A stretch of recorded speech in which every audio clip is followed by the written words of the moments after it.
దైవ మర్మములు.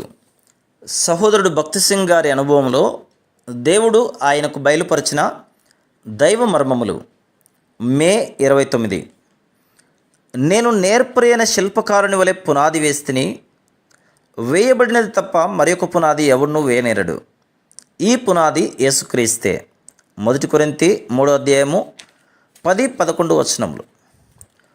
యుద్ధములో దావీదును తన ప్రజలను సంపాదించిన కొల్ల సొమ్మును దేవుని మందిర పని కొరకై వారు ప్రతిష్ఠించిరి. 3వ దైవ నియమము దేవుడిచ్చిన ఏర్పాటును నెరవేర్చుటకు కావలసిన సామగ్రిని సమకూర్చుట. దేవుని మందిరమునకు అవసరమైన సామగ్రిని తెచ్చు ఆధిక్యత మనం కలిగి ఉండునట్లు దేవుడు మన జీవితంలోనికి యుద్ధములను అనుమతించును.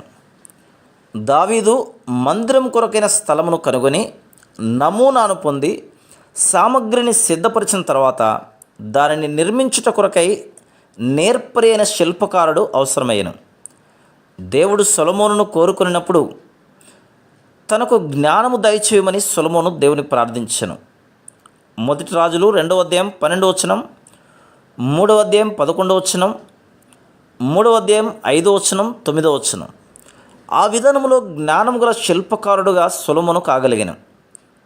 దేవుని కార్యం సమాధానకరముగా కొనసాగవలనని అపోస్తలుల దర్శనము, అనుభవము కలిగిన మనుషులు అవసరం. దేవుని పని కొరకై ఆయన అన్ని రకముల పనివారులు అవసరతను కలిగి ఉన్నాడు. ప్రపంచంలోని అన్ని భాగముల నుండి నేర్పరులైన పనివారు ఆయనకు అవసరమే. అప్పుడే పని ఎంతో నిరాటంకముగా కొనసాగలదు. పెద్ద పెద్ద రాళ్ళను, విస్తారమైన కలపను, గొప్ప దూలములను వారు ఆ మందిరమును కట్టుటకై ఉపయోగించినప్పటికీ ఏ పనిముట్టు శబ్దమైనను ఆ దేవాలయంలో వినిపించలేదు.